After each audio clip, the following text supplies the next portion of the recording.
exclusive on the wrong way wreck that claimed the lives of two Coral Springs women.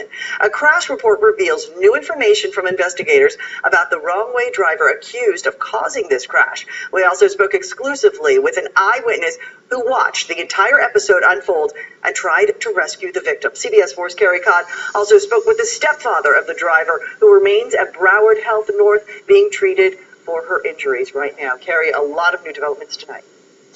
That's right, Cynthia. I spoke with Kayla Mendoza's stepfather tonight by phone. He told me that his stepdaughter suffered very serious injuries in this crash and may even have brain damage. He told us that those words ascribed to his stepdaughter on Twitter about being too drunk to care before the crash, he said that caught the family completely off guard. He said Kayla Mendoza has always been a bright, hardworking young woman. Now, as for that eyewitness, he said he saw that wrong-way driver swerve to miss at least 20 cars and trucks while driving on the Sawgrass Expressway in the wrong direction for several miles.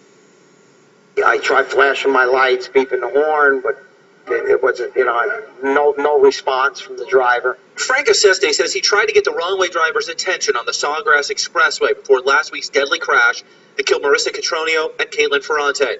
Aceste says he was on the phone with 911 for close to 10 minutes and that the wrong-way driver slowed briefly, then accelerated, and seconds later, Aceste saw the impact. They collided head-on.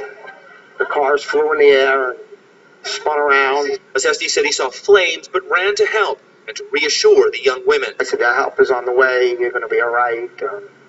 We'll be here quickly." I think what Frank did was totally heroic.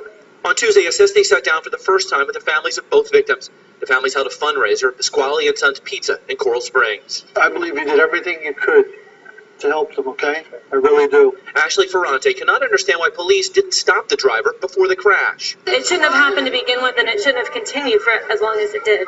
CBS 4 News obtained a copy of the crash report. In it, investigators say Kayla Mendoza, the suspected wrong-way driver, drove her car in an erratic, reckless, or aggressive manner. Investigators suspect that Mendoza had been drinking and that it was unknown if she was under the influence of drugs. The report says she was tested for both. The report also says Mendoza was likely driving 80 miles an hour in a 65-mile-per-hour zone. Aceste says that's in the ballpark. I'd say anywhere in the 80 to 90-mile-an-hour range. We don't know any details about where Kayla Mendoza was or what she was doing before getting on the highway, but a tweet on her Twitter page from just hours before the crash read, "Too drunk to care." Her stepfather told me by phone that Kayla has always been a clean-cut young woman focused on work and school. He told me, "I can't fathom where that too drunk to care came from." He also said she has no clue that anyone was killed in the accident. Her stepfather told me, "Our hearts go out to the people whose loved ones were killed." The Catronios and Ferrantes are still trying to understand how this wrong-way crash could happen. So is Frank Aceste. There was more than enough warning, so I don't know why she would continue on like that.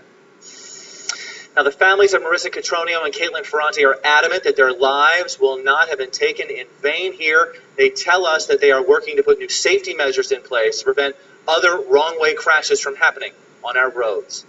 Live at Deerfield Beach, Carrie Codd, CBS 4 News Tonight.